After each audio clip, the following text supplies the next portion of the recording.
Hello and welcome. Today we're doing something a little out of the ordinary on the TRC podcast. But first off, my name is Jake. I'm your host. And with me today, for the first time on the program, is Brian T., also known in our community as Chad's Hair Plugs. I'll let him formally introduce himself in a minute, but just to summarize it quickly, he's a longtime member of our group, going back to the racing reference days. He's one of our more, shall we say, colorful members, and I'm happy to have him on tonight. Anyways, we're doing something a little special tonight. We're doing kind of a commentary / analysis session on the year that was in Formula One. Normally, it's something that's kind of been relegated to the ends of our episodes, and it's something only I really talk about. But today, it gets its own focus, and we have someone else to discuss it, finally. Now, today won't technically be a canon episode, quote-unquote, of the podcast, I guess, but I did kind of just want to go over it since we did sort of cover it through the season, and I feel it wouldn't be right just to forget about it at the end. But with that out of the way, I'll let our guest introduce himself. So, Brian, just tell us a bit about yourself, how you got into racing, statistics, and the community in general. And maybe you can even tell us the story behind your very nice handle that you've had for years. Okay, my name is Brian. I'm from Long Island, born and raised. Went out to college in Indiana University. My racing background, as far as following goes, I was kind of a casual observer for most of my childhood. I'd watch a little Formula One when it was on the weekends back when ESPN had it, before. At 7 o'clock in the morning, they usually have the European season on. Then I get into the Daytona 500, the Indy 500, nothing major. But then when I got to just before college or so, I started when NBC started, NBC and Fox and whatever started having NASCAR full time. I started watching because it was on more and it was more available and the access was easier rather than have it. I didn't have TNN. I couldn't watch Nashville Network half the year. So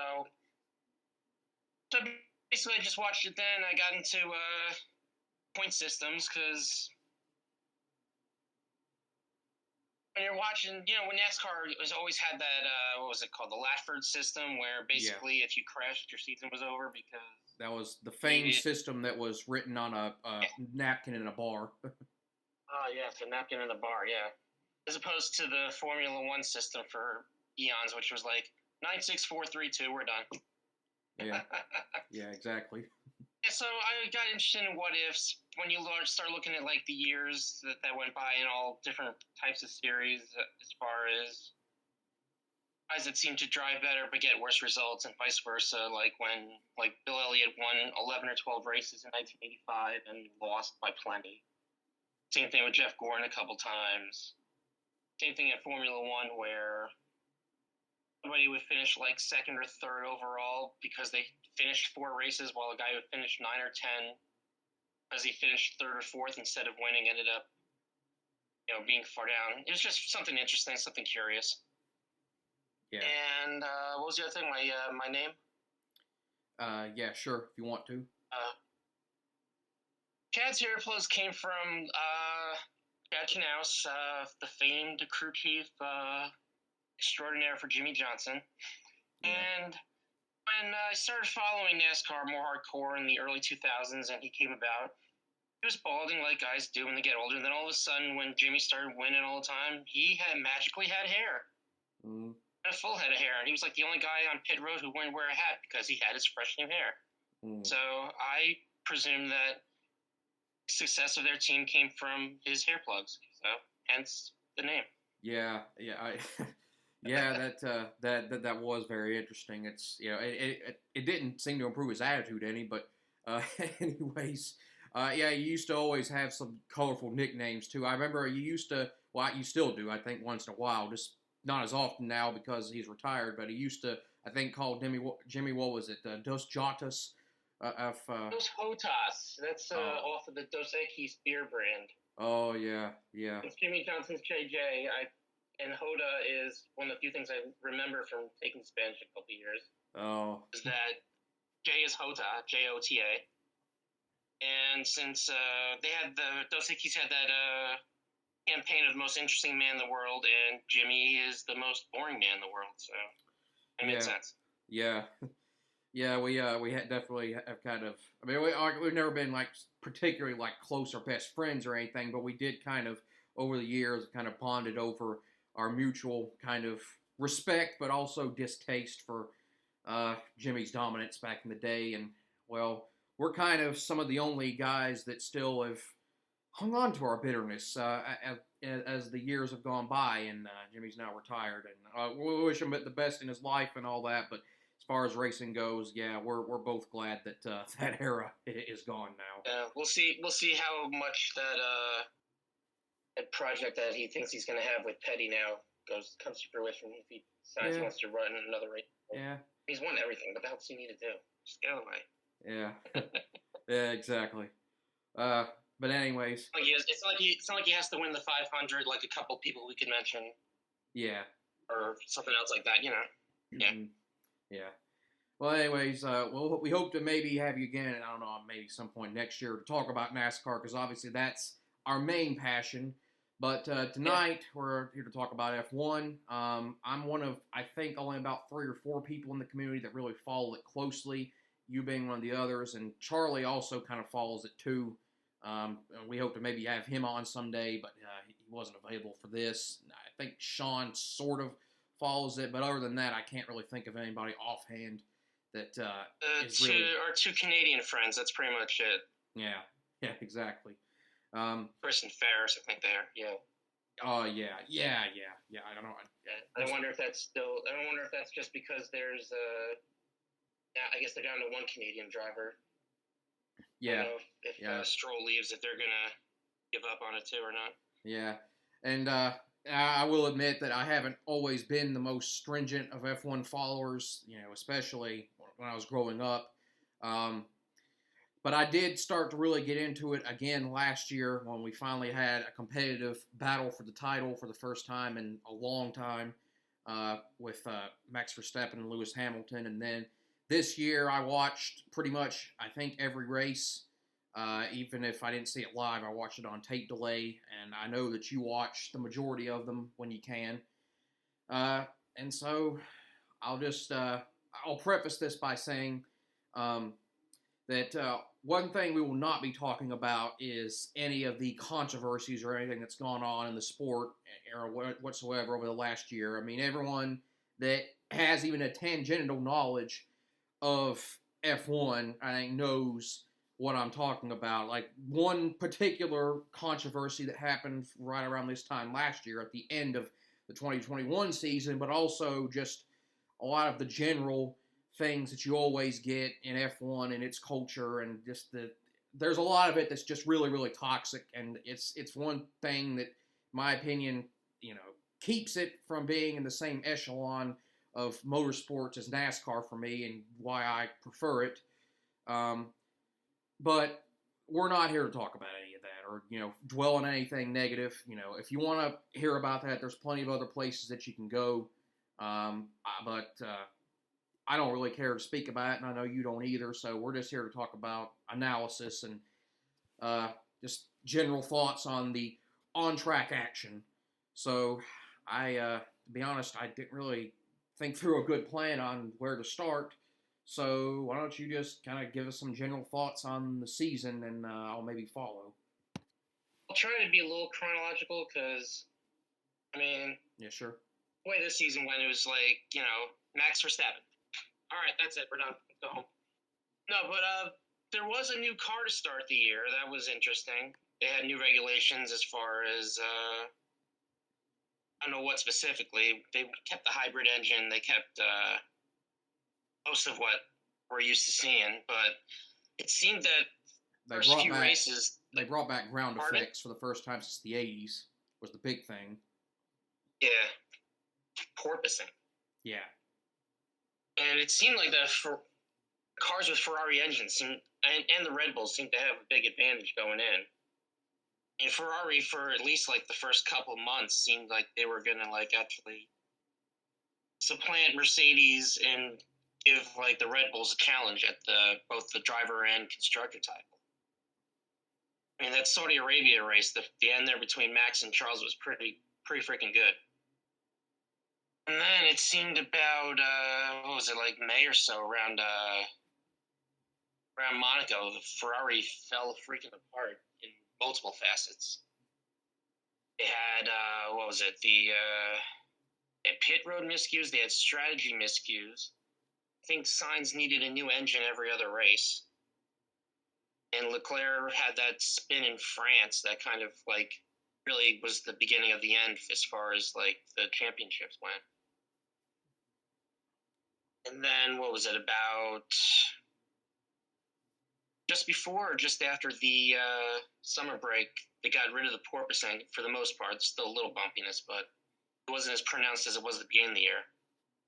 And it seemed like Mercedes came back and for the second half of the year were pretty much on par with at least Ferrari and had some freaking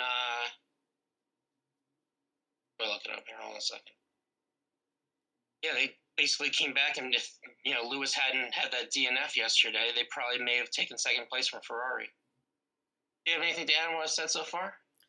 Well, I was just kind of going to give my version of it. Is that okay. all you wanted to say on that part of it? Or? Yeah, we can just converse back and forth on what we think about certain races or certain battles within each other, whether it's at the top or at the bottom or in the middle. Yeah. That's pretty much the crux of the season. Yeah. I was kind of going chronological order myself then. Yes, they did have a new car, just as NASCAR did. And just like NASCAR, it was supposed to happen in 2021, but got delayed a year because of COVID and all that. And there's also been for a couple of years the budget cap, which, is supposed to help the lower and midfield teams compete better, but there's not really, I think, seen much evidence that that's really going to make any difference. But in any case, yes, the big thing was that they brought back ground effects, which hadn't existed since the 80s. They have like sort of these semi-fender things now on the wheels. Like it still doesn't really offer any protection. It's kind of more just an aesthetic thing than anything else, I think.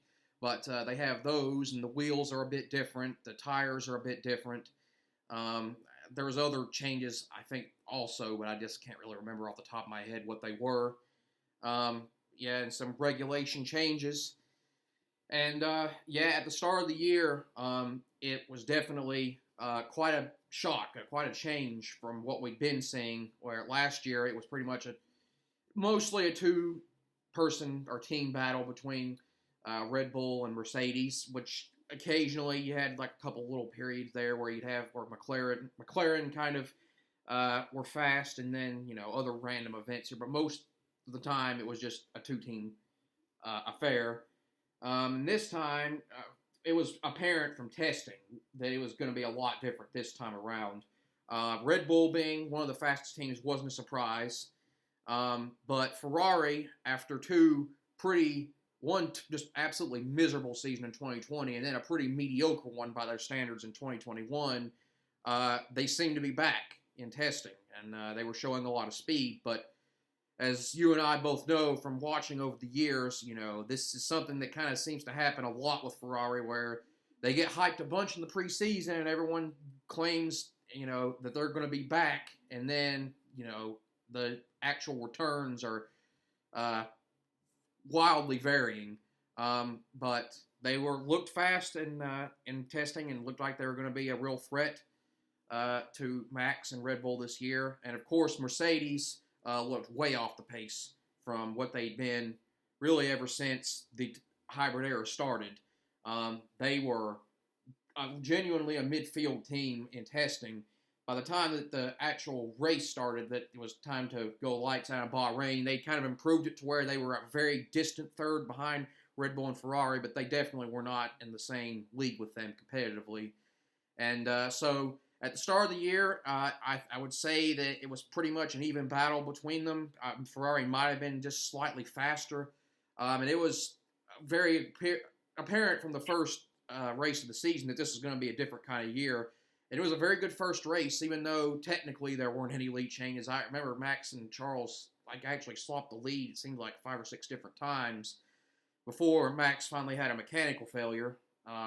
and Charles won. And then, of course, as you mentioned, possibly the race of the year was the second one in Saudi Arabia, where they had that amazing duel at the end. That was the best duel, I think, of any series for the season, whether it was NASCAR or F1 or IndyCar. The Max came out on top in. And then in Australia, once again, Max had another mechanical failure. They kept having like fuel issues, I think, early in the season with the Red Bull. And that was it. Yeah, and so Charles, he won that race too, and it looked like he might actually be the guy that won the title this year because he was like a race and a half ahead in points, even after just 3 weeks at that point. But then after that, things kind of started to unravel. The Red Bull, no pun intended, got its wings completely under it. They got the mechanical issues ironed out, and they started to pretty much match Ferrari in pace or even be a little bit better by the time we even reached May. They just had a huge advantage on the straightaways with their speed. They were faster than anybody, and they were pretty competitive with the Ferraris even in the corners. And really, it was just a matter of time before the best driver, Verstappen, would begin to assert his dominance. And really, I think the turning point, the first one, I guess, was in Catalunya when Leclerc was dominating that race, and Ferrari had its first mechanical failure of the year, and that kind of just caused a whole sequence of events that was very bad for them and very good for Red Bull. But it still remained a pretty competitive season all the way up until July, right around, I would say, Silverstone, where, you know, Ferrari would still be fast and be competitive, and Leclerc even still won, I think, a race at Austria, and Sainz won at Silverstone, but they just kept making these bonehead mistakes, whether it was the pit road or screwing up a strategy or driver error. Like it was everything together. Yeah, like you said, all at once. It was. If it wasn't one thing, it was the next, and I think it was like 3 or 4 races straight where they may have like completely missed the podium for like 3 or 4 races in a row, and that's when Red Bull, both Max and as the team, just ran away. Yeah, and yeah, it's like because I had the feeling by the summer break, so that was after Hungary. It was pretty much not technically over, but it was over. Yeah. And yeah, like you said, the Leclerc error at France, Sainz had several screw-ups early in the season. They were his mistakes, and just it was ugly. And so, yeah, it was pretty much It seemed like I think it was by Britain that like Sainz was already getting grid penalties because the engine was going out like every 2 or 3 races for him. Yeah. I think that was a Ferrari thing too. Yeah. I'll get to that one. I'll get to that one in a minute. And so I would say like the second big turning point was, like you said, the France thing with Charles Leclerc. That pretty much, I think, put him more than 2 races behind points, and I think it was pretty clear to everybody that the championship was basically over at that point. But really, the final, I think, nail in the final coffin, as the great Marty Reid would put it, was in Hungary when Max just had, in my opinion, the best performance of the year, which was just insane. Where he, I don't even remember where he started in that race. Did he have a penalty or whatever where he had to start back in the field? Or? I think he had 2. He had the big one in Belgium where he started from like 14th or 15th because half the field took a new engine after the break. Mm-hmm. I think Hungary, he was like 9th or 10th. I don't know if that was. It might have been like some kind of electrical thing where he had to come in. I think, you know what happened to it? I think it was his rear wing went open, the DRS went open. Oh, yeah, that's what it was. Yeah, in qualifying, and he got put back. And I think qualifying is his DRS, the rear wing went open up like everybody else's would, so he was losing like 15 or 20 miles an hour on every straight. Yeah. Even though Hungary's a pretty tight course, it's not that. They don't really have straightaways compared to some like a Monza or something like that. Yeah, but in any case, if I remember correctly, he was as low as 12th, although I could be wrong. It could have been a little bit higher than that at some point in the race. And then he just went on this tear through the field where, and Hungary is one of the most difficult tracks to overtake on. This wasn't like, Lewis Hamilton at Brazil last year where he had that engine where he was so much faster than everyone in the straightaways, and Brazil was the easiest track to pass on. He came from, I think, 10th to win that race. You know, Hungary is a difficult track to pass, and he came from all the way back there and done almost all of his passes on track and came all the way back to take the lead in the race after spinning. There were no safety cars to bunch the field up, and he spun and still took the lead on track and won by, I think, like 5 seconds or whatever it was. That was just, I mean, I know he had the best car and an advantage and whatsoever, but that was just absolutely one of the most insane things I'd ever seen in my time. I'm looking at the lap chart for that race. He started 10th, got up to 8th, got all the way up to 5th at lap 16. Then I guess he had a spin there because he went back to 8th. Yeah, and immediately came back through the field, and then by lap 50 of 70, he took the lead, and then it was over. Yeah, and so I mean the Spa one was crazy too, but you know he did I think have at least a safety car to bunch it up there, and he didn't have quite as much competition there in that one, but that was amazing too. And it was at that point, like you said, yeah, no one was going to challenge him, and it was absolutely over at that point, and everyone was just kind of just racing for pride at that point in the season. But yeah, and it was clear early on that Mercedes and nobody else were really going to be a big contender because, as you kind of referenced, they had some of the most major problems with porpoising through the first half of the season of anyone, which everyone except for Red Bull and Ferrari, for the most part, kind of struggled with it to some extent, but they really had trouble with it. It was really glaringly apparent. I think it was at Baku where I think both Hamilton and Russell had to be on painkillers the week after that race because it was just quite a shock to the system where it was just. I think Lewis had like a masseuse like just for his back like that entire weekend. Like whenever he was in the car, he was like on the bed getting his back kinked out.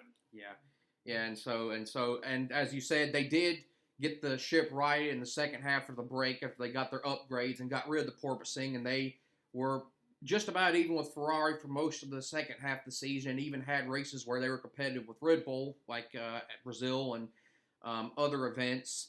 But overall, they were third for the year, and the big disappointment of the year, I guess you could say, was McLaren, because after being clearly the third best team in 2021, and even really a season where they could have had 3 wins, you could say, they were absolutely awful to begin the year. They were literally the slowest team on the grid in Bahrain.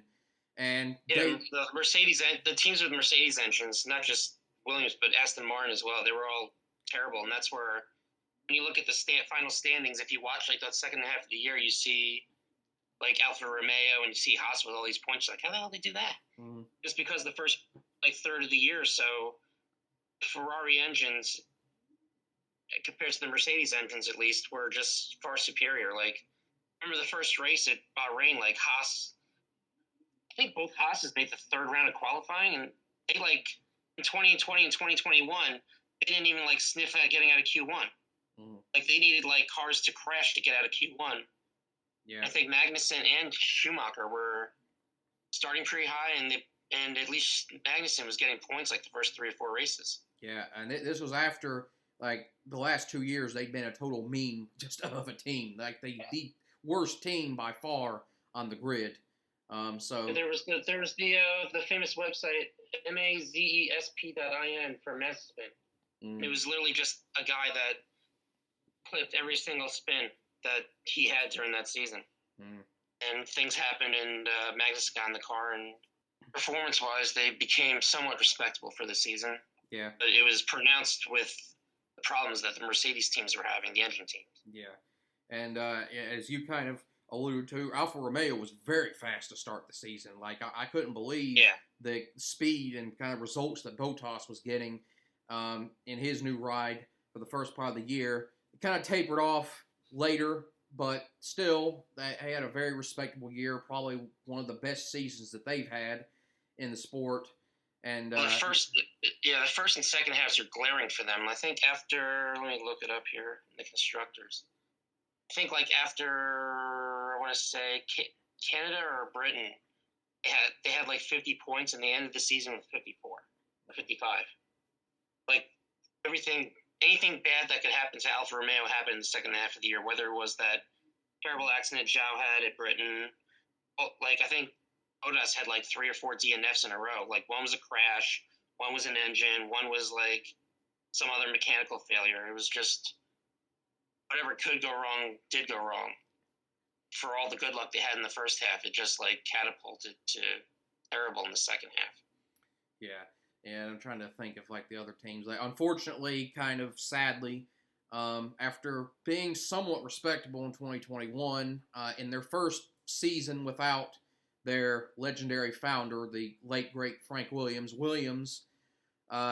went back to pretty much being the slowest team on the grid, and Nicholas Latifi, who already was kind of famous for kind of the wrong reasons, pretty much became a meme in F1, and that was disappointing to see. But as you said, kind of a trickle-down effect from the lack of pace Mercedes had, and as well as just kind of the team not being very competent in their running of things. But yeah, I mean, it was evident when like De Vries got in the car with like 5 minutes notice to qualify and race at Monza in his first Formula One race, and I think he made the Q3 too and got points in the Williams.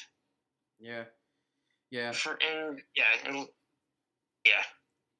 Hopefully, our American hero Logan Sargent can show the Canadians how it's done. Getting the points once in a while.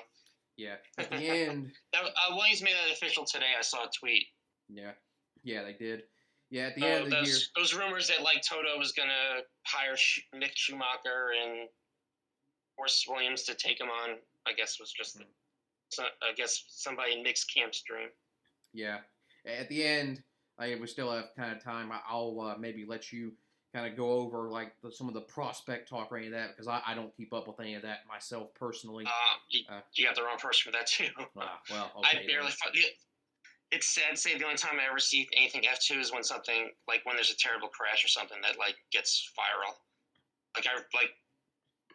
I really I have no idea. I've never seen Piastri race before, who's going to McLaren next year.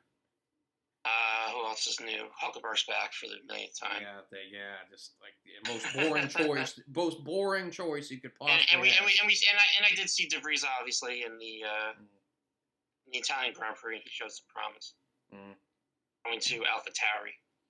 So I'm trying to think. There's 10 teams. I think we mentioned. I think that was all of them. Like, was there anybody else we missed or? We didn't say much about AlphaTauri because they didn't really do anything. Really. Oh yeah. We didn't talk about Alpine. Alpine had a decent year too. We'll talk about that. Oh yeah, those are the two. Yeah, I'm actually kind of surprised. I forgot about AlphaTauri because. So many teams that start with A. It's really in the same part of the field. Yeah. And because Yuki Tsunoda is actually both mine and Charlie's favorite driver now that, for me, since Kimi retired, Kimi was my favorite driver in F1, but he retired at the end of 2021.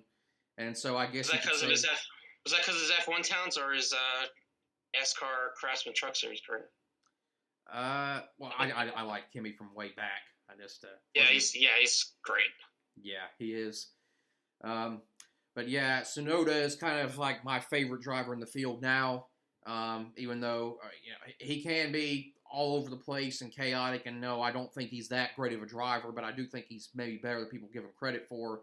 It's just AlphaTauri didn't seem to be that great this season as a whole, and he had a lot of bad luck. That was another team, like you said with McLaren. That was a team that showed some promise the last couple of years. Gasly won that race in 2020. Yeah. Where it was Italy, right? Yeah. Italy's had some weird winners over the years. But they were just like invisible. I mean, like when when Gasly was starting to like fail out of Q1 like several times this year. It's like, is there a problem with him? And then the car they didn't improve the car at all, it seems. Yeah.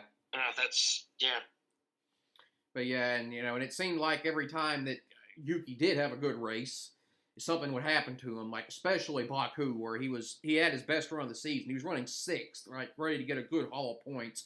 And then he has something that comes off on his rear wing and forces him into pit. No option to, and takes him out of the points. And I know it's nothing, but months later that still pisses me off because that was his best race of the season. And he just couldn't catch a break, and he got more crap. I think it was at Zandvoort, which again we're not going to get into the whole controversy stuff, but let's just say there was an incident at the end of that race that he got a lot of undeserved crap for. I think even Ferrari, like their team principal, even made a tsunami reference to him or whatever. Yeah, and just and it's unfortunate. That was on his team. I don't know what the hell they were doing. Yeah, and so it's it's unfortunate that he's kind of having to go through this stuff, and I hope next year's probably his last real chance to prove himself, and I hope he does, and I hope he has the cars to do it. But yeah, especially with that, the Red Bull mill, I guess you can call it for lack of a better term. Yeah, where they just, like Yuki to get a third year, I believe it's a third year, right? Yeah, is pretty remarkable in itself, even if it's with the Tory team, not with the Red Bull proper. Usually, helmet doesn't like bad results. You're either in or you're out. Yeah, and then that leave just Alpine, which they were pretty up and down throughout the season. Some races they were pretty fast. They were up like around the 5th or 6th mark, and then some races they were not even in the points. They were just kind of what they've usually been, going back to when they were called Renault or whatever. I don't really care to discuss Alonso too much because he's my least favorite driver in the field. And frankly, the sooner, in my opinion, he can be out of the sport, the better. I didn't like the fact that he was back at all, and I didn't really miss him when he was gone. And I don't wish anything bad on him as a person, but as a driver, he gets on my last nerves. If he was more successful and he's contending for wins, I'd be ranting and raging pretty regular about him. But thankfully, he's not. Oh, really? Okay. Yeah, and then Ocon just kind of the opposite, just like a very kind of just quiet and just almost barely notice he's there. So it'll be interesting with he and Gasly together next year, an all-French team, and French drivers on a French team. Yeah. They seem to get along together. I don't know what their past is. They had, when Gasly had the announcement, they had pictures of them karting together, and they were kids. So yeah, maybe that energy, instead of just say it succinctly, Alonso's political goings, can maybe give the team a more positive light next year. Yeah. Also tough with them being the only Renault team, engine-wise. Yeah. It seems like at least you get some other information, not like, at least you can share. I don't know what the data contract is, along with just if you just lease an engine in Formula One. I don't think it's like NASCAR where all the Chevrolet teams know everything that they're doing and all the Ford teams, etc. Yeah. Curious about that as far as them being the only Renault team compared to everybody else that at least has another engine teammate, so to speak, to lean on. Yeah, yeah, I do think that kind of hurts them because of that. But I don't know. You can look at it both ways. Like in one way, you can say it, and the other way, you can say well, they don't have to be subservient to anybody else. Kind of like these other feeder teams like Haas and Alfa Romeo and and McLaren. But I don't know. Who knows? But I will say that the results that they seem to hype themselves up every year, and they never really reach quite the level of hype that they make for themselves. They're a good mediocre. They're not. I'm just thinking if they had other teammates, maybe engine teammates at least, maybe they can elevate themselves to being on a podium more than once a year. Yeah. Which surprisingly, when I was looking at the stats, you don't think about it when you're watching it. Lando had a podium, a third at Imola, and that was the only non-Mercedes, Ferrari, Red Bull podium of the year. Oh, really? Damn. It was there was a chasm this year. Yeah. It wasn't like past couple years where, at least once every once every maybe 3 or 4 races, you'd see, hey, there's a McLaren, hey, there's a AlphaTauri, hey, there's an Alpine. It was just 3-team crew, and that's it. And it was mostly that way for the top 6 and all the finishes also, because when Sainz didn't have an issue or Max's issues the first couple, first and third races of the year, it was pretty much those 6 just owning the top 6. Yeah, there wasn't much, which explains why some of these teams really fell off points-wise the second half of the year because you had maybe not the Williams as much, but like 12 cars racing for like what amounts to 10 points a race. Yeah.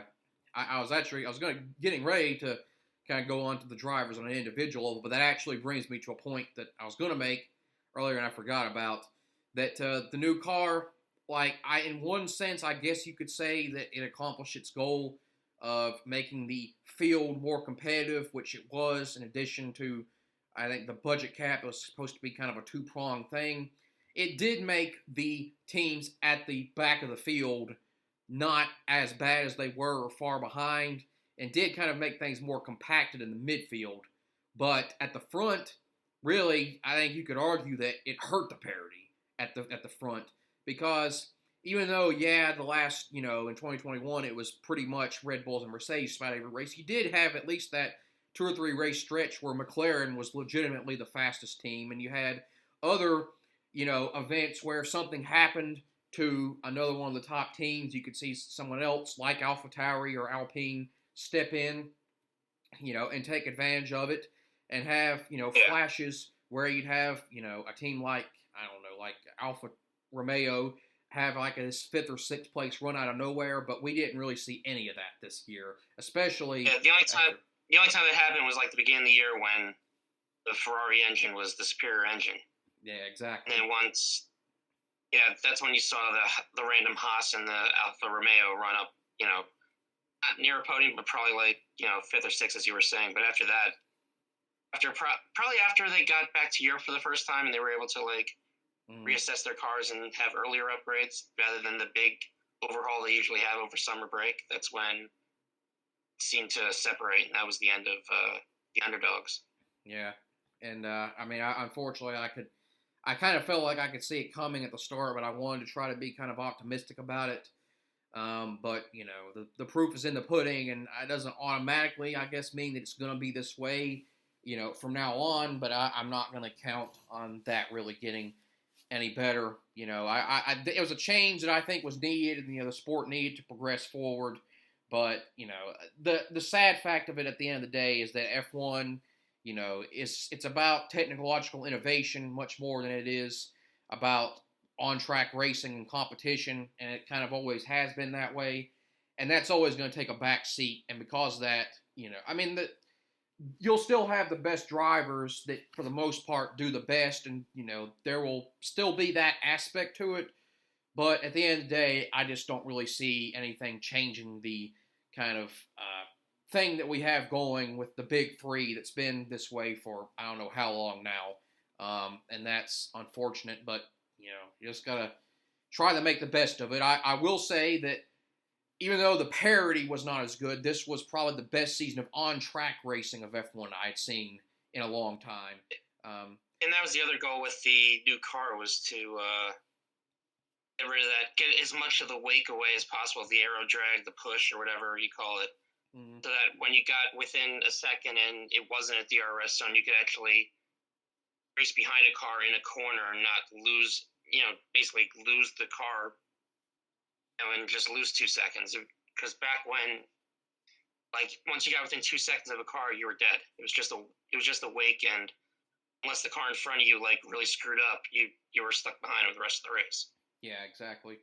And it did. Or you had to do undercut and overcut pits, and it became a pit contest instead of a racing contest. Yeah, and it did seem to make a difference in that, and help some. And obviously there was. I have to honestly say there were definitely several races in this season that were better than the NASCAR road course season, which we went over it in the NASCAR episodes, that this was not a good season for road courses in NASCAR, so it's maybe not the best comparison, but still, that's saying something for F1, and I'll give them credit on that.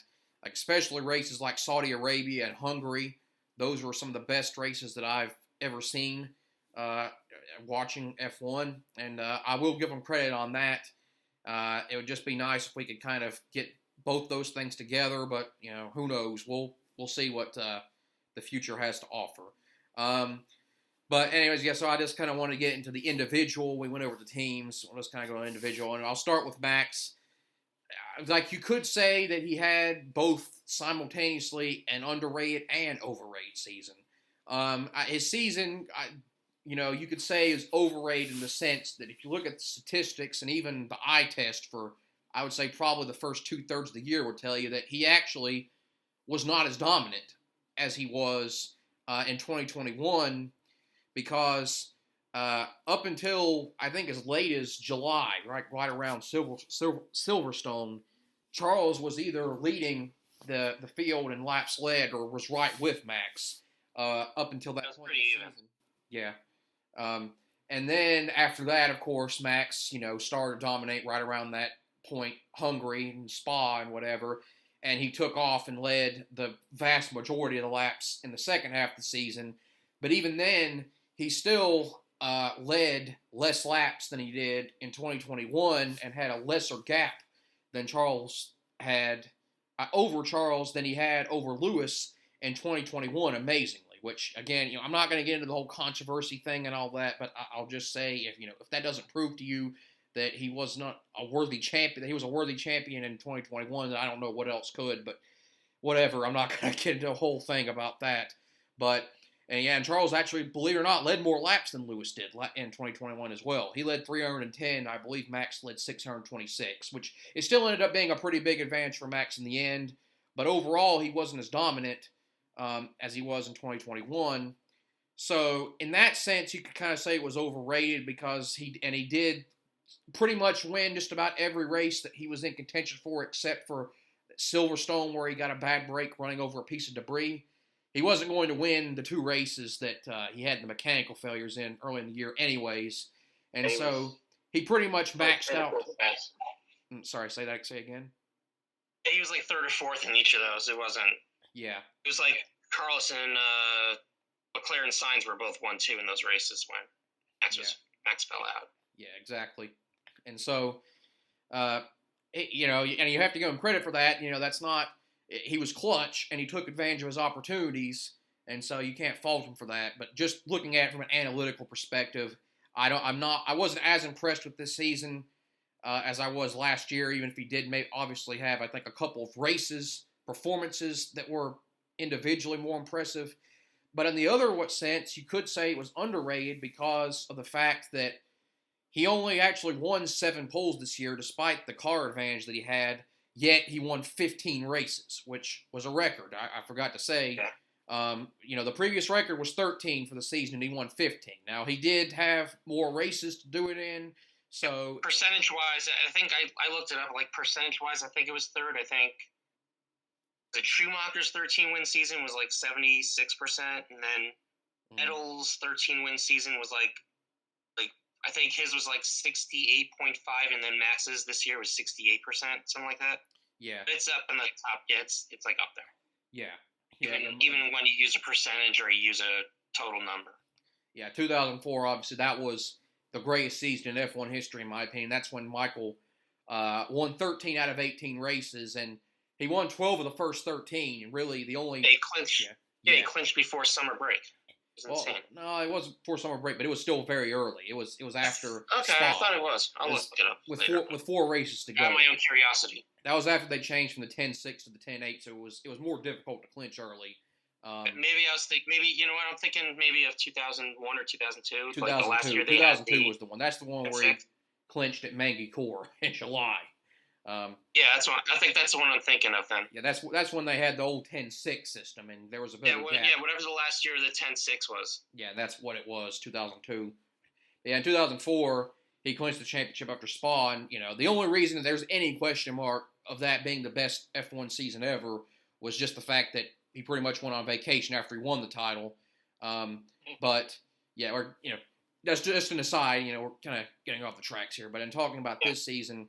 to win 7 poles and 15 races is an amazing accomplishment in a sport like F1, which is so dependent on qualifying and track position.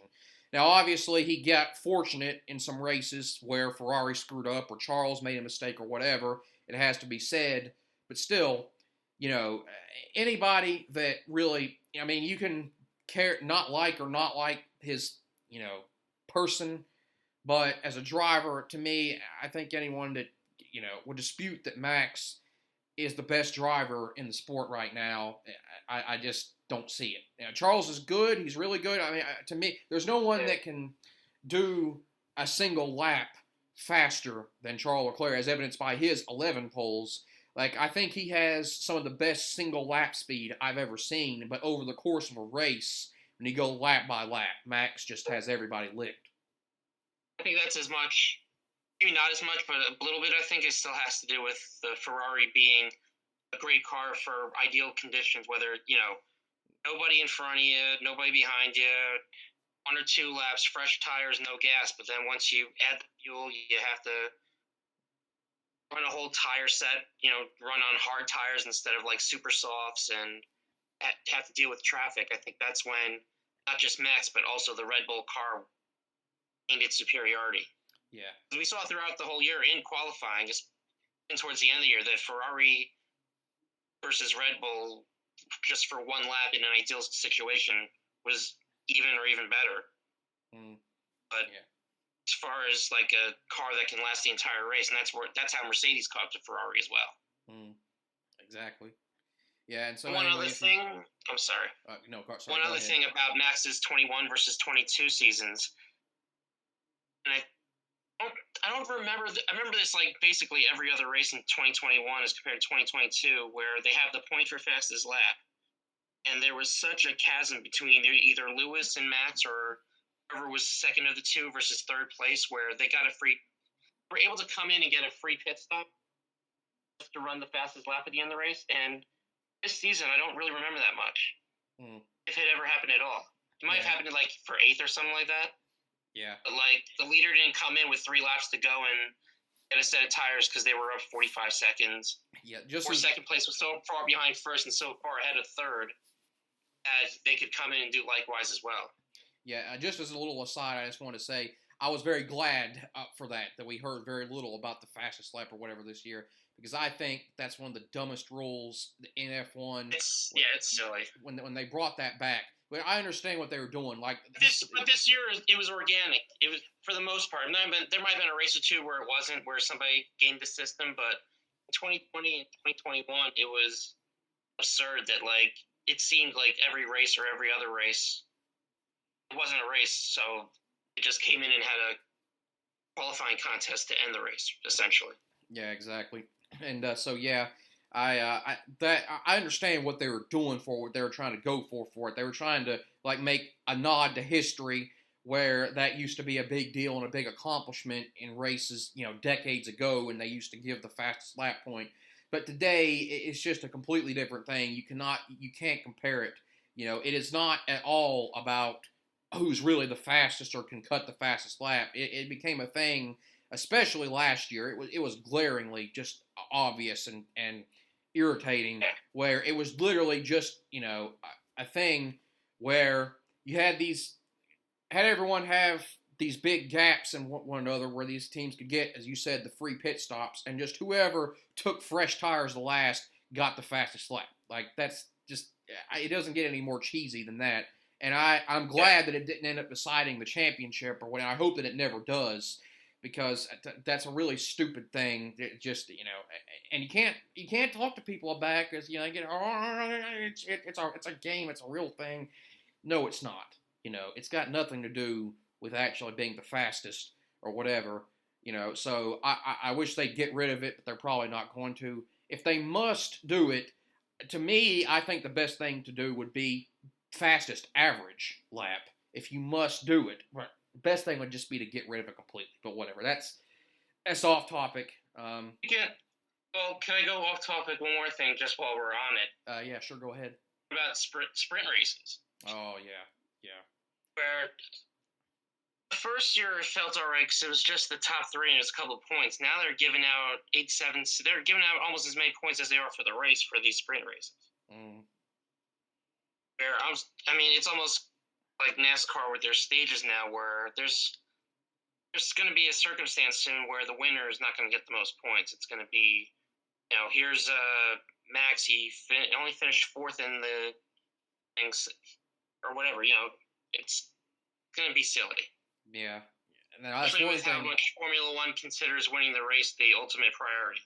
Yeah. Even more so than other motorsport. Yeah.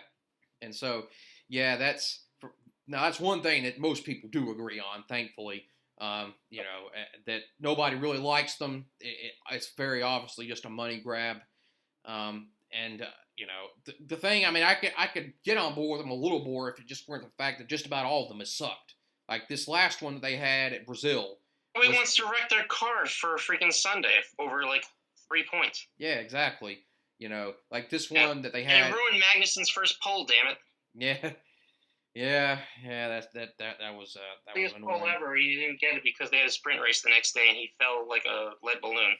Yeah, and so, but that one at Brazil was the only like decent one that I've seen out of the, I don't know, like 10 or whatever that they've had in 2 years. That's just because the Friday qualifying had different weather, so you had a mishmash of, you had Magnussen up front, you had, I think the Mercedes were like I had to look at it, but it was a real weird. It was almost like it was almost like an old NASCAR All-Star race where you just pick guys out of a hat, and that was the draw. Yeah. Maybe that's what they need. Yeah. And so if the qualifying conditions are the same as the sprint race, then you're just going to have a procession. Nobody wants to damage their car for where you actually get meatier points. Yeah, exactly. All right, let's hear back to drivers. Yeah. We're getting too far off. Yeah. I was going to get back to. And now I don't, treat these numbers as absolute gospel, but I do. It's mostly something that Sean came up with that he's mentioned in reference to NASCAR before with the teammate ratings and the comparisons and race finishes. And there's a lot of factors that play that can kind of make it funky. And so I don't want to use it as an absolute, as a tool, but I do prefer it to maybe points. Like, Max obviously won the championship and clinched 3 races early and won by like a 4.5 race margin, which obviously was pretty accurate, to how the year went.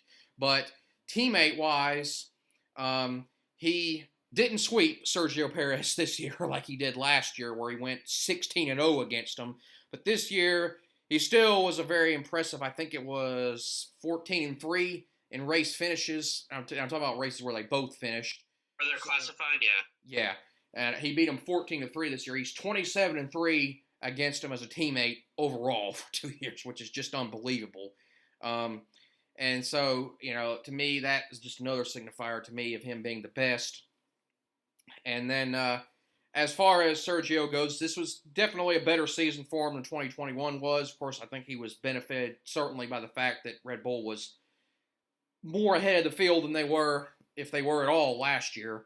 And he had, as lucky as it was and kind of clouded as it was, he had the Monaco win, and then he had probably the best race of his career in Singapore, where he legitimately earned that win, and everyone had a big ass rash over it because he broke some stupid rule or whatever, but again, we're not going to get into that. And he did manage to actually beat Max 3 times on track this year, even if 2 of them were pretty lucky. And, so he's a solid, good driver, a perfect wingman for Max. You could say I would equate him to basically being what Rubens was to Michael back in the day in the 2000s. And then for Ferrari, technically Leclerc and Sainz actually tied in race finishes, but obviously, Leclerc was well ahead of Sainz, far superior driver. Sainz is, I would just classify as decent, solid, like a somewhat above average driver, but not just great. Leclerc is, I would say, the second best driver of his generation. He, as I said before, he's got an incredible knack. Even a lot of times when the car isn't even that fast for cutting super fast qualifying laps. If there was one driver that I would pick just to do a single blazing lap, it would be him. And his racecraft, he's been pretty unlucky in races. I do think he's definitely better at racecraft than it would have seemed, but it's still obviously not the best. But, he's definitely, in my opinion, the second best driver on the grid. And so I mentioned those 3 guys. What would you maybe have to say about them?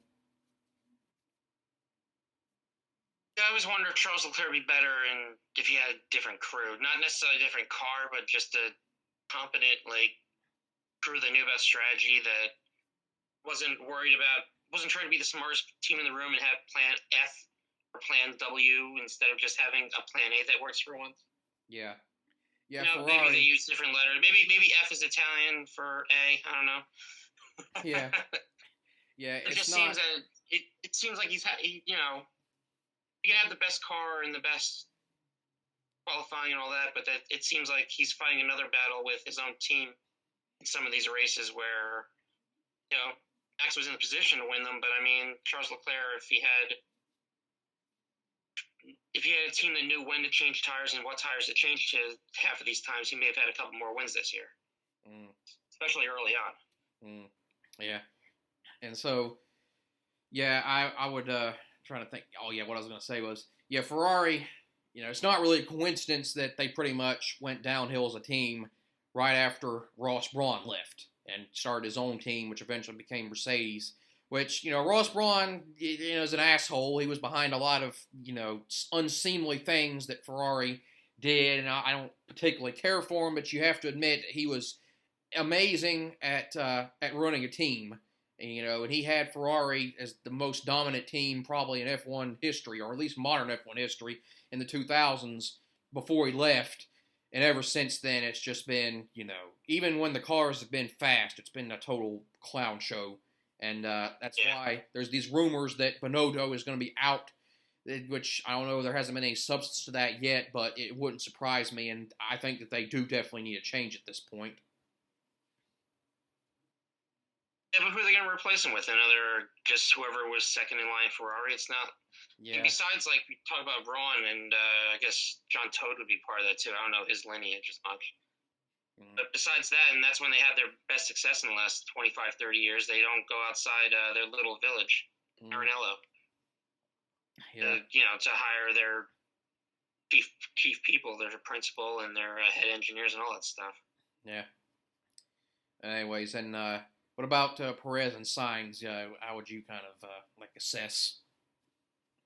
Sainz is pretty fast this year, but he had some boneheaded things in races. Although I can't blame too much for the American race, the Austin race, where George basically just ran right into him into turn one. I don't know how much was his fault, how much was the other, but it sucked for him. Cause I think he would have had a chance to win that race as well. It was a pretty competitive race. Yeah. It's nice to see he finally got his first win. I think he deserved deserved to win a couple times this year before he actually won. Yeah. I would. And then like that thing. Then when that didn't happen, then his car freaking caught on fire like twice or thrice as well. So kind of had some bad luck to go with his own bad luck, and Ferrari's planned J's and F's. Yeah. Yeah, he did have definitely more than his fair share of bad luck, where he had like 2 races where he was out by, I think, half of the first lap was over, and he had a thing at Australia where his whole weekend basically got screwed because of a red flag that came out at the last minute of qualifying that was, for an instance, that happened way behind him, which there's a lot of rules that I hate in F1. To me, I just think are draconian, ridiculous, and that's one of them.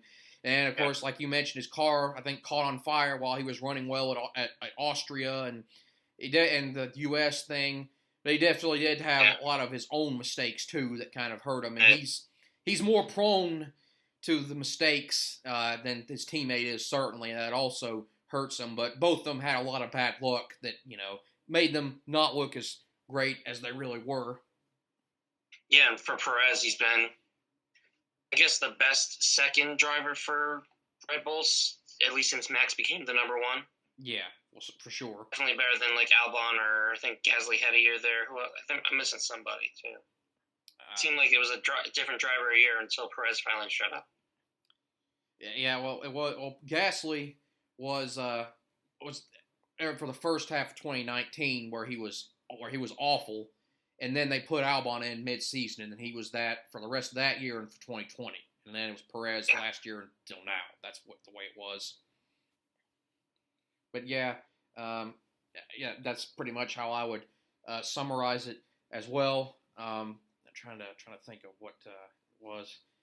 Yeah, which that's another thing I wanted to get to. I was going to get to it earlier.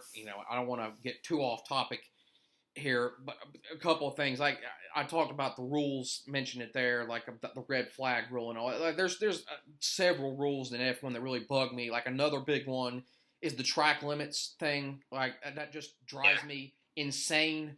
Like I mean, I know that I'm a little bit biased because I watch the way I watch NASCAR and they do things differently, and I understand that you can't have the exact same set of rules for cars that like F1 that are much more fragile than actual fendered cars like we have in NASCAR. But still, some of this stuff is just absolutely just draconian, just over the top. Like to me, it's moronic that you could have an entire lap to lead in qualifying and have to go all the way from the pole to being at the back because you went outside a line by an inch or whatever, or if you make a pass and you're all the way past somebody on the track, that you still go an inch off the track, you have to get the position back or whatever. It just drives me insane, and you have lap times to lead and even get penalties for it. It's just the most ridiculous thing there is to me, but that's F1 and that's their culture, and I guess you got to respect it, but man. I mean, back in the day, it used to be all grass. Like, if you went, like, off that, like, white line, like, it was grass and you spun out. I mean, now, you probably count on one hand how many tracks in F1 or in general have, like, enough grass, Like, nowadays, they need, like, turns at Monza that I used to watch in older races that was, like, all grass is now, like, asphalt so they can, like, put a sponsor on it. Rather than, paint the grass or just leave it as it is. So that's probably where it comes from. Where, like, if you actually went off the track, you were done. Yeah. Compared to now where you can, like, France is just one big tarmac with, like, blue and red paint everywhere. The track used to look so cool back when. Ricard? Yeah. Yeah, the one with the psychedelic colors all over. Yeah. But it just drives me crazy, to see that every race. Like, to me, just let them race. Like, I mean, now it's corner cutting is one thing, when even NASCAR, you do penalize people for cutting the corner, and you actually gain an advantage. That's something you should get penalized for.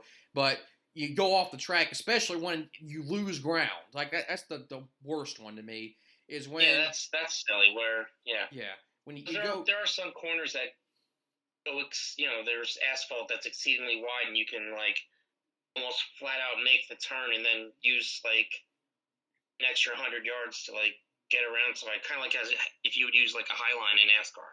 Yeah, it's like the equivalent of going like high in turns 1 and 2 instead of going low right against the apron. Yeah. Like, I can see the argument. Like, but it's not part of the track. It's weird.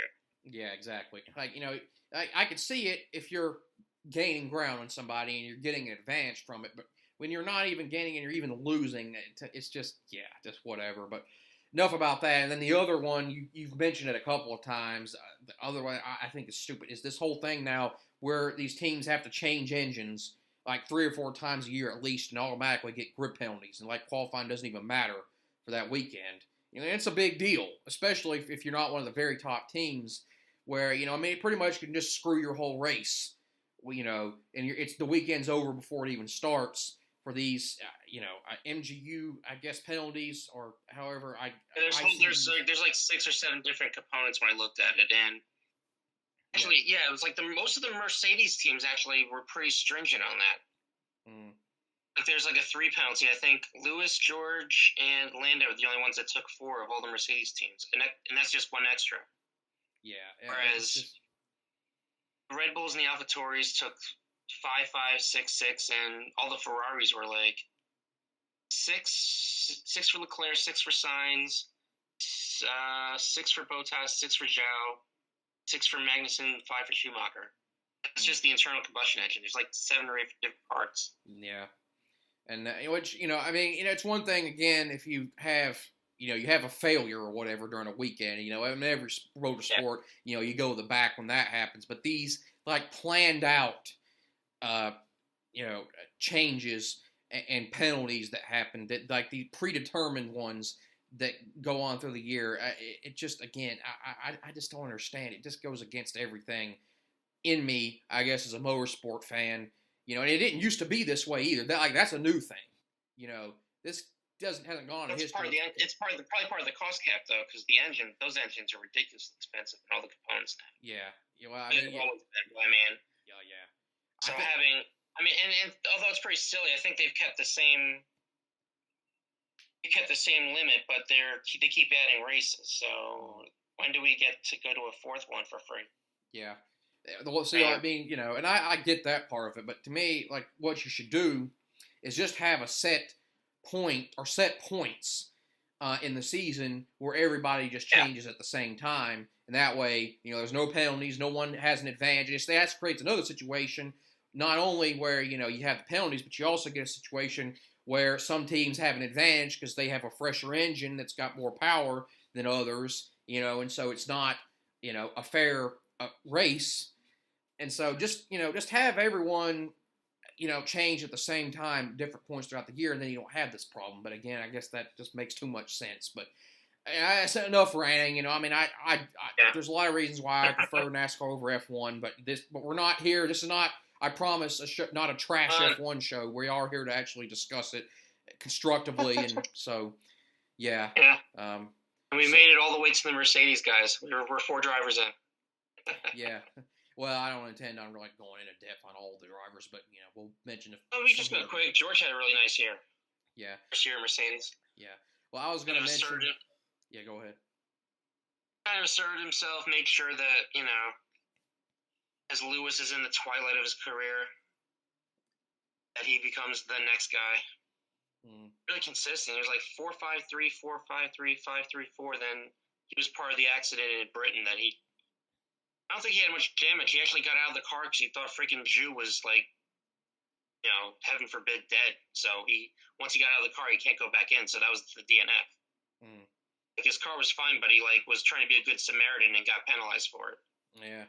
And more of that. And followed that up with 4.33, 4.23. So the way that car was going, especially the first third of the year, that was, like, really spectacular year. Really consistent. Yeah, he was very, very strong for the first half of the season, and he's still decent in the second half, but just not as impressive. And he was, I was very impressive, the consistency that he was having with the car, especially when it was, like, he handled the early part of the year when the car did not seem to have the downforce that it needed and was dealing with the porpoising. He definitely was handling it better than Lewis was in the first part of the year. And then as Mercedes got the car better and adjusted and it kind of started to favor Lewis more, he didn't do as well, but still good. And, of course, he did peak again with that great weekend at Brazil, which he pretty much just owned the whole weekend. You know, he drove a great race in the sprint and then pretty much couldn't put a foot wrong in the actual race and finally got his first win. He should have gotten his first win, obviously, in that little test drive that he got in 2020 at Bahrain. The Bahrain Roval. Yeah, exactly, where he was just way faster than anybody else, but the pit stop screwed him up. But better late than never, he got his first win, and he won a race, and Lewis didn't, and he finished fourth in the points. I think he finished, it was like 30 points, 35 points ahead of Lewis, a little over a race ahead. So he had a very solid season, very consistent, not spectacular, but always there somewhere in the mix. I don't think he's as great as people make him out to be, this prodigy that people are saying. I don't think he's, like, on the level, my opinion, that Max or Charles is. But, you know, if Mercedes gets their program back in order and, you know, is the fastest or near the fastest car, he can contend for a title or two in his career. But I see him more as kind of like a button-level driver than I do like a Max or Charles tier driver. You know, I mean, what are your thoughts? I'm pretty much on board with you there. Yeah, he's got the best.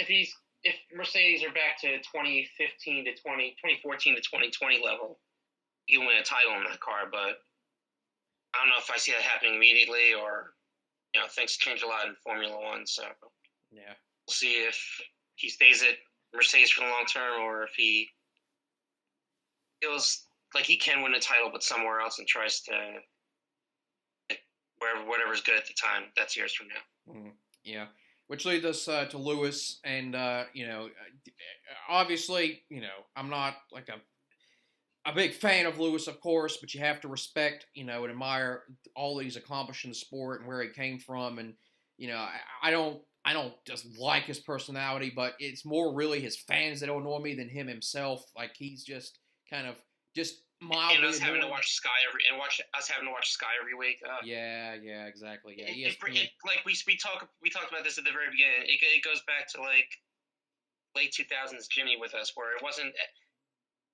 Jimmy and Chad together were a pain in the butt, but it was as much like the fawning, the anointing of God status that the media and whoever was covering the race would anoint him. That was just as bad, if not worse, and that was the case. Yeah. Has been the case with Lewis for a while now. And so, both of us are in America, and so like technically the races are on ESPN, but really all it is they just simulcast the Sky Sports telecast.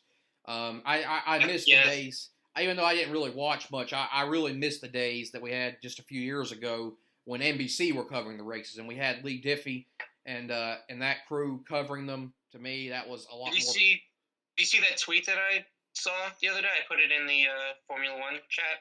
I may or may not have. Okay, basically, if you're in the Northeast, if you're in Connecticut or Philly, like next Monday and Tuesday, Lee Diffie, Hobbs, and Matchett are having a F1 review in a couple of theaters. Oh yeah, I did see that. They're having with Formula One standout Ricky Carmichael as their guest. I don't know. Yeah, that is cool. But yeah, we couldn't find Scott Speed, so we got Ricky Carmichael. Yeah, I like the old Speed crew too with Bob Varsha. I like them too. Not as much as the NBC guys, but I like them too. I like Varsha better than Diffie. Yeah. I've had too much of Diffie the past 15 years of IndyCar. And his and foibles and his Yeah. Captain America, even though Ryan Hunter-Reay hasn't been a Captain or America in 10 years. Anyway, back to Formula One.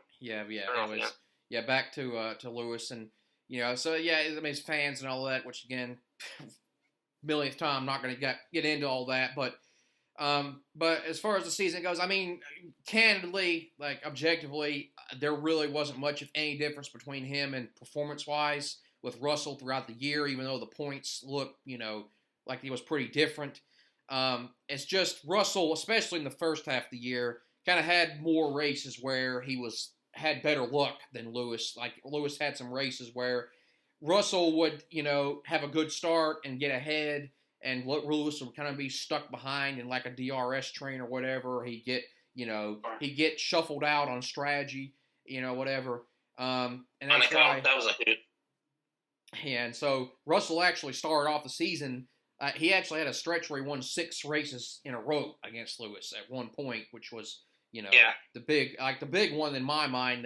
That was Miami, where Lewis started up near the front and Russell started like back in 16th or something like that, after he had a terrible qualifying session, and he ended up making up all that ground and passing Lewis on track and finishing ahead of him. Like that was like the big one that stuck out for me. But again, as the car got better and I think it got more to Lewis's liking, he made up that ground and got it back pretty much level.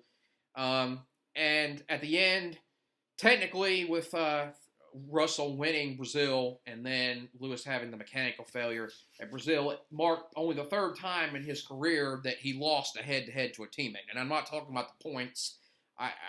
We've talked about this, with regards to any series before. I don't really give a damn about the points because, when it comes to that kind of thing, because it even though there's no playoffs or chase or whatever in F1, it's still a point system, just like every point system in racing, it seems, where it's more about consistency and luck than it really is about dominance or performance. So I don't really give a lot of credence to that. But in the head-to-head, Lewis lost just barely 9-10. The only previous times he lost were to Alonso in his rookie year and to Rosberg just barely in 2013. He actually beat Rosberg 10-9 in the 2016 season where he lost in points, which, again, that was just kind of splitting hairs just like this one was. But, again, pretty much just shows that, again, that they pretty much performed the same. But I guess you could say Russell was more impressive just because he had a lot less experience. He was new in this car, and he didn't have nearly the expectations placed on him that Lewis did. And so, I mean, I guess you could say he had the better season in that sense. Performance-wise, they're about the same. What's your kind of rundown of Lewis's year?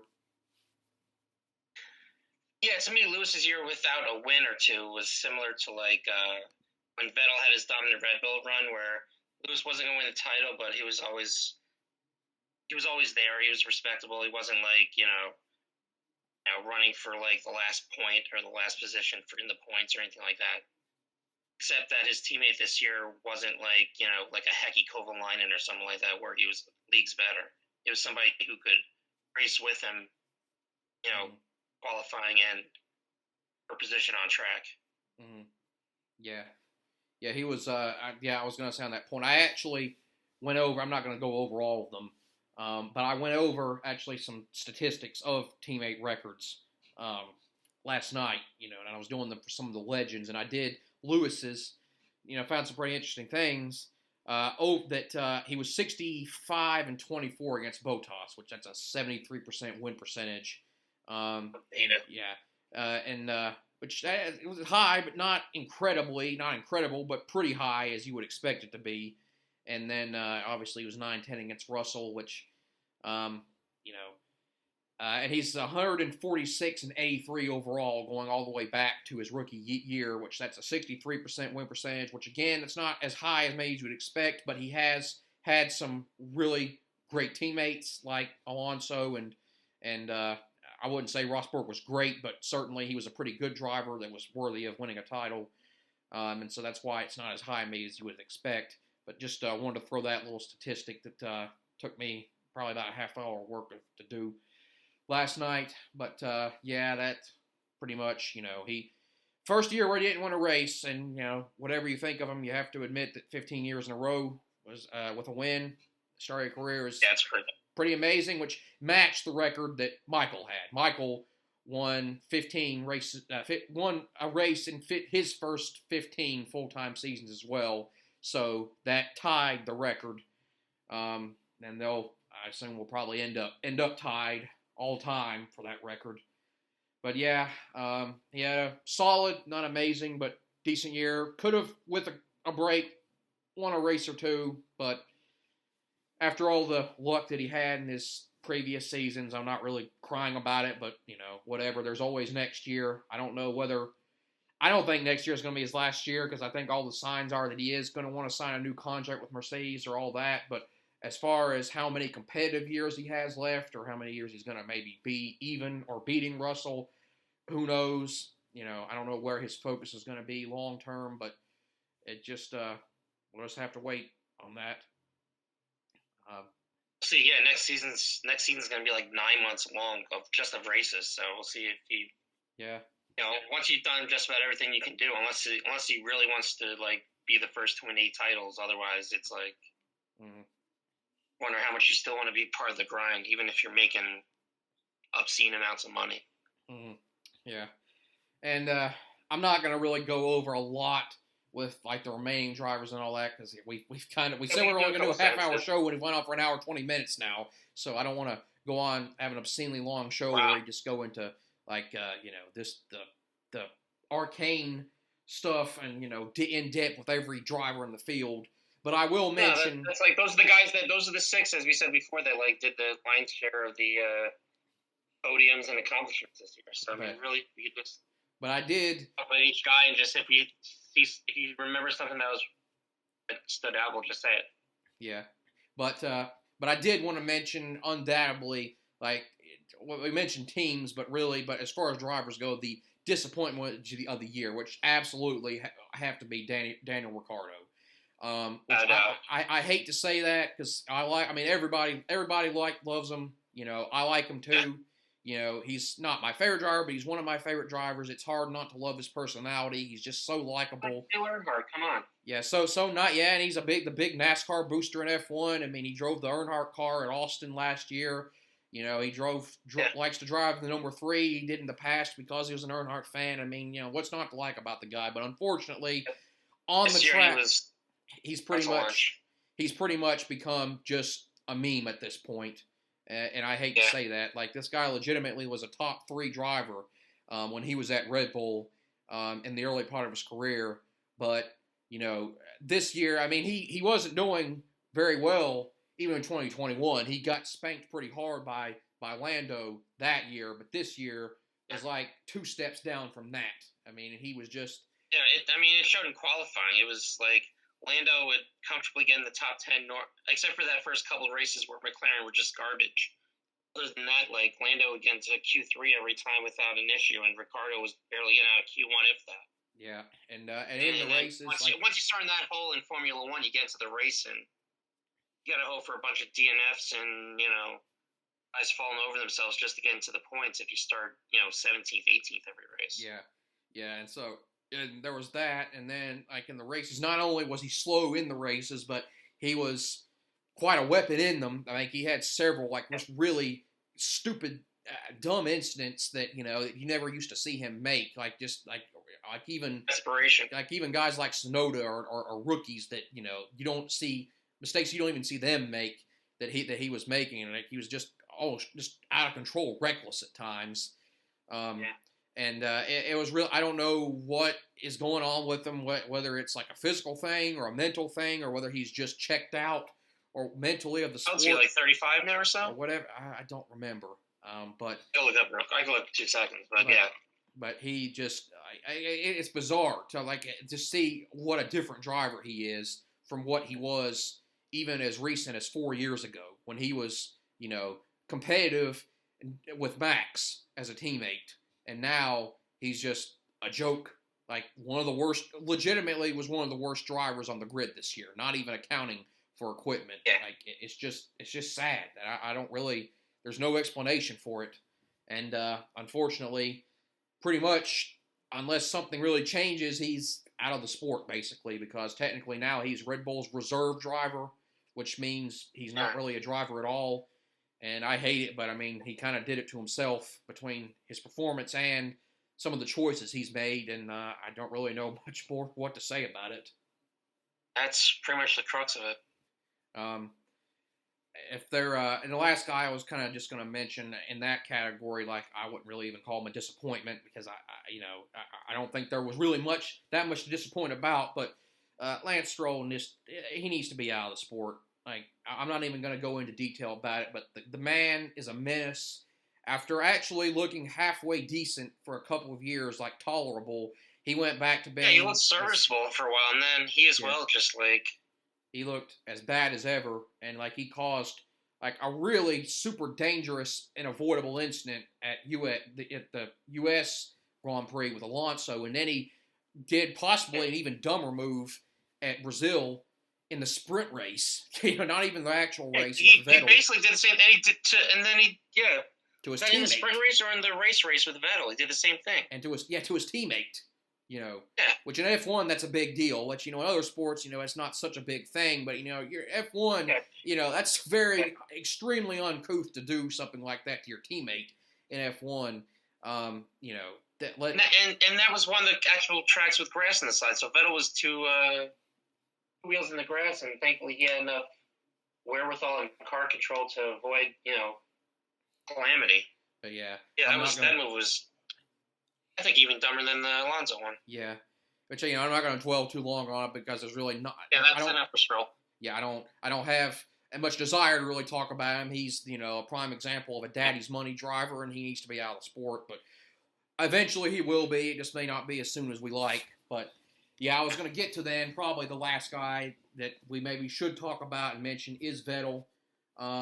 Which, unfortunately for him, the last part of his career, he pretty much just seemed to never catch a break. Where, he had a very acrimonious split with Ferrari, where at first they had their this awful 2020, where they were like the 7th or 8th team on the grid, and he just, couldn't finish in the points many of the weekends, and so he split with them, and so he went to Aston Martin. Thinking that he was going to get, a decent ride that he could contend maybe for podiums with, only for them to, lose the advantage they had, that little cheat that they had in 2021 where they're copying off a Mercedes, and the F1 basically made them change it, or the FIA. So they went from being pretty decent in 2020 to possibly the worst team on the grid in 2021 and not being that much better this year. And, it was sad to see his career end like that after all the greatness, which, I mean, was he propped up during his incredible stretch in the early 2010s by Red Bull? Yeah, but, I mean, to an extent, really, who isn't in F1? Exactly. If you're in the best car and they anoint you the number one, you got a good chance of winning the title. And however you stack it, 4 championships in a row, and I think it was like 35 wins in 4 years, and 2 seasons where he lead over 700 laps, the 2 most dominant years. I think it was the last 9 races of 2013 he won in a row, something like that. And he has the 2 highest seasons in history for laps led. Like, he had 2 seasons where he led over 700 laps, which is just unbelievable. Even Lewis or Max or Michael haven't even done that, in their careers. A season where they run maybe 1,000 laps at the most. Yeah, exactly. Just so insane. For perspective, yeah. Just insane.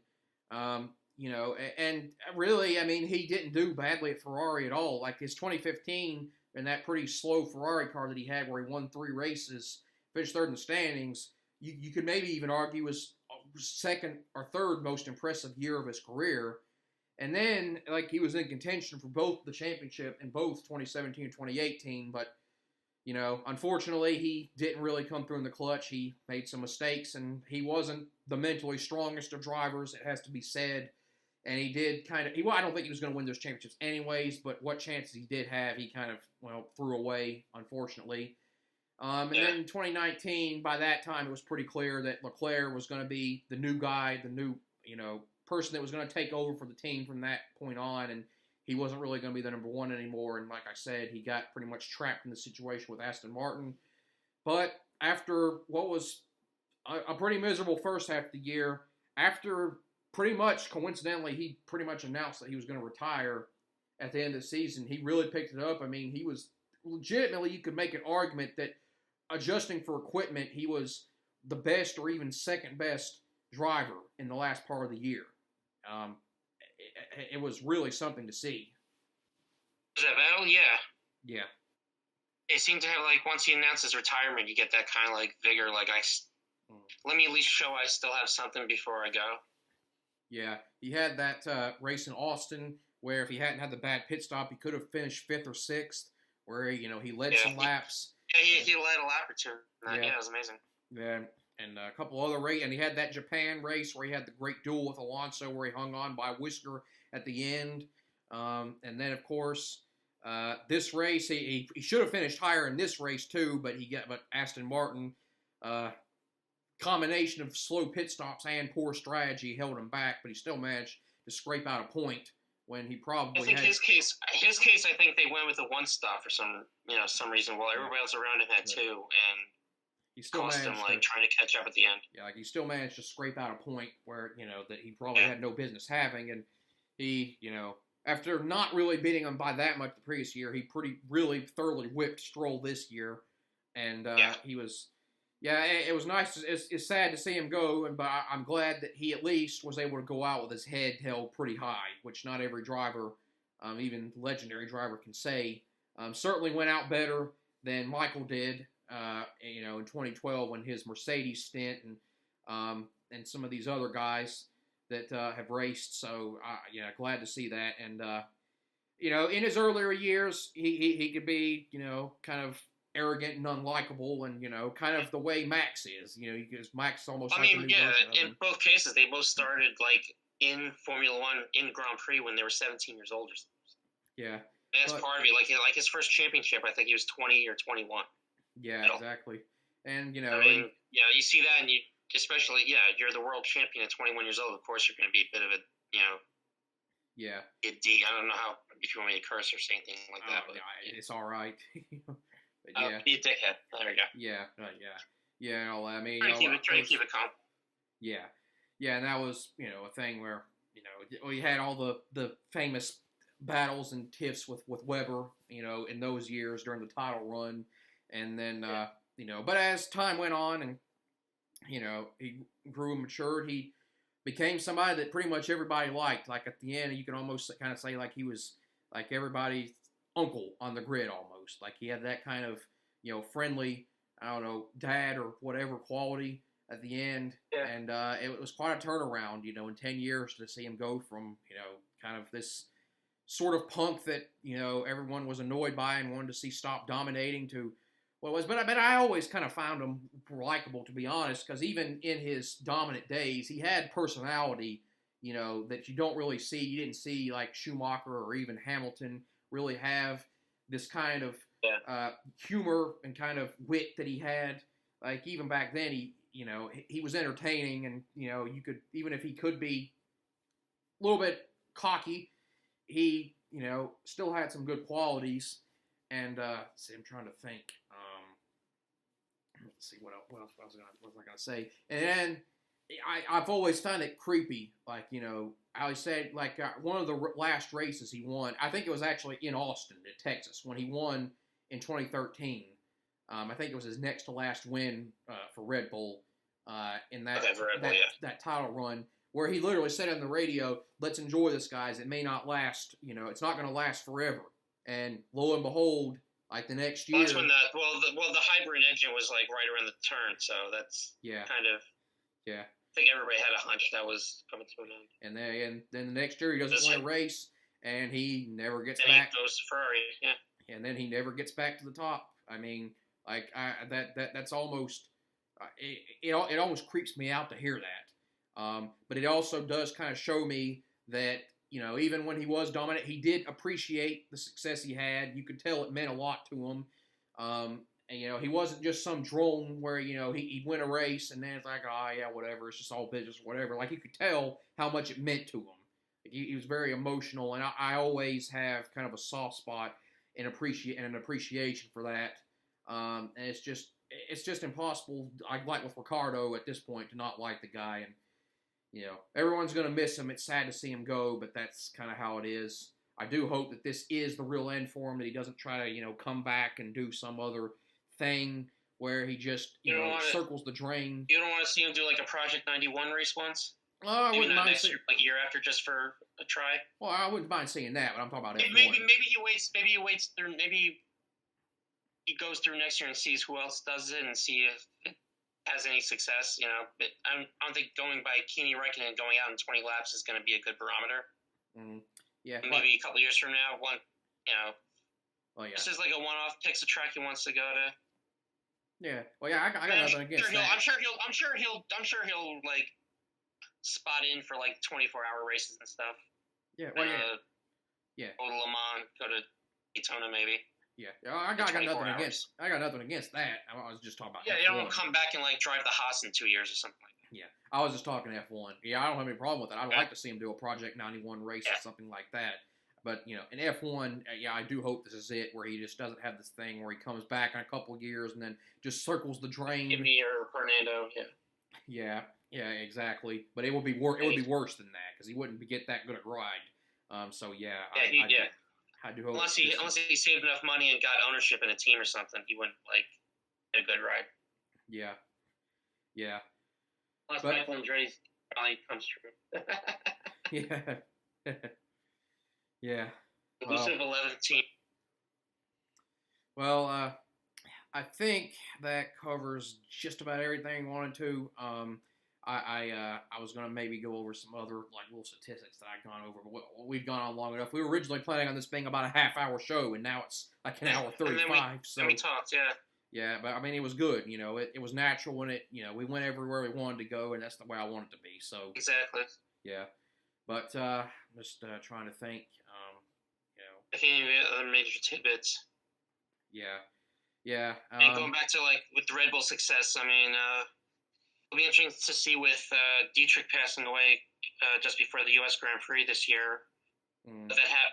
If somebody more buttoned down becomes the head of Red Bull, and how that affects the Red Bull team and the AlphaTauri team. Yeah, and I guess we will just kind of briefly maybe touch since we're probably not going to be doing a preview show like with NASCAR, I'll just kind of briefly touch on it for next year. Which, in the short term, I don't think that's going to have much of an effect, but maybe over the course of... I think a few years down the road, yeah.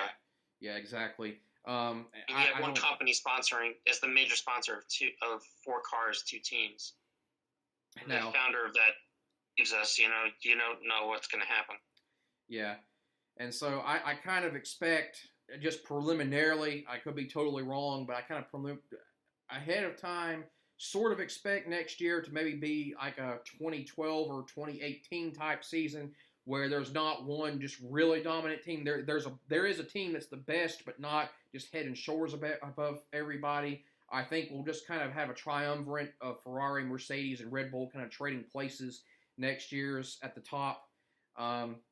Where, I certainly, I don't expect Mercedes to be dominant like they were before last year, but I do expect them to possibly be tied for the best team or whatever, and Lewis and Russell to get some wins, and Ferrari. They were edging towards it at the end, so I think that could be in play, yeah. And Ferrari, again, I think that they'll probably have about the same speed they had this year, but with them, it's just always a matter, again, of the execution, which, you always have to question with them. But I certainly am very high on Charles's talents as a driver. I certainly think he's capable of having a great title contending season, but, there's just a lot of outside factors at play there. So I think I could see him winning 4 to 6 races next year and contending for the title, and Sainz maybe having a Barrichello type year where he wins 2 or 3 races.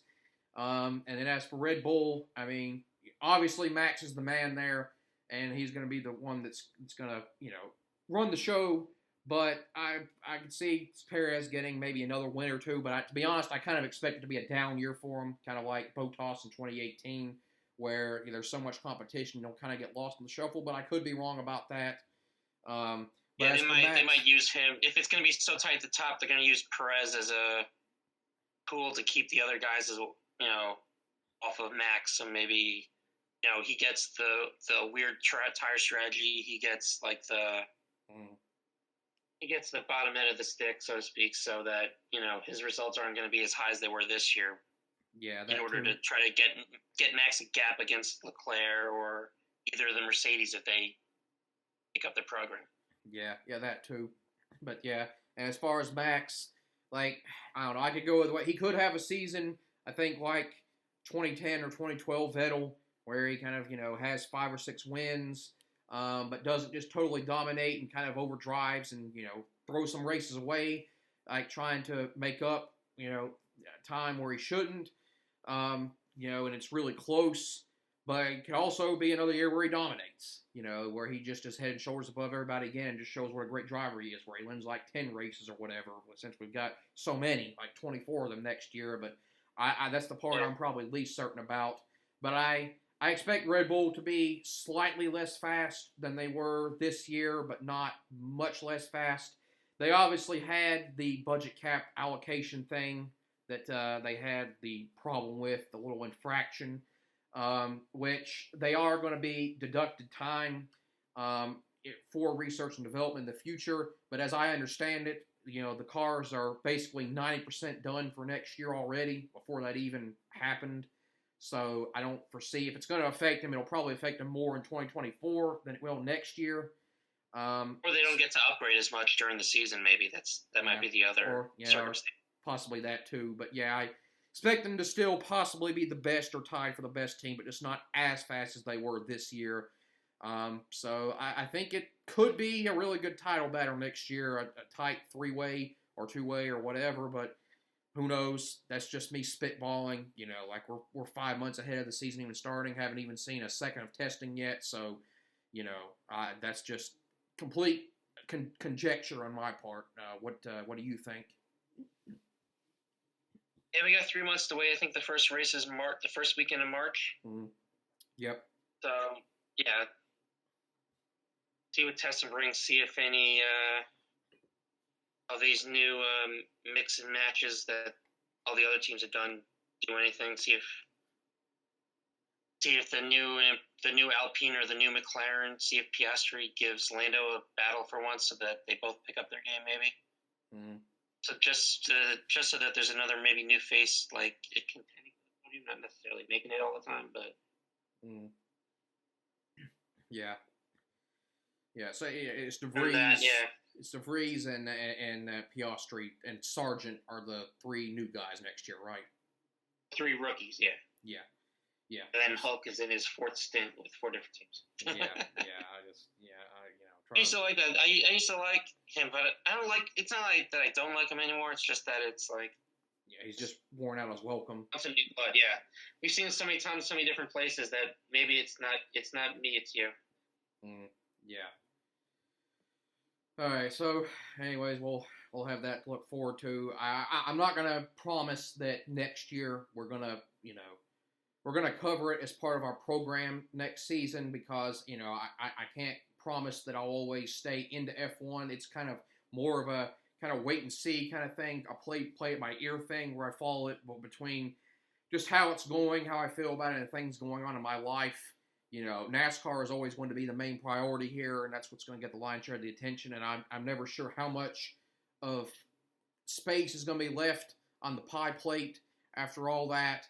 So I don't know, but we'll see. We may very well have it as a thing next year. We might have you back. I'll try to maybe see if we can get Charlie at some point on next year, if that's a thing also, whether it's for NASCAR or F1. But for now, I think that wraps it up for our little roundup here. Have anything else you want to say before we head off? No, it's been fun. This is pretty much the end of the calendar year for racing and motorsports. So yeah. But the clash is in like 2 months. Yep. Like about 10 weeks or so. Yeah. Yeah. We're all right back at it again. Yeah, first Sunday of February.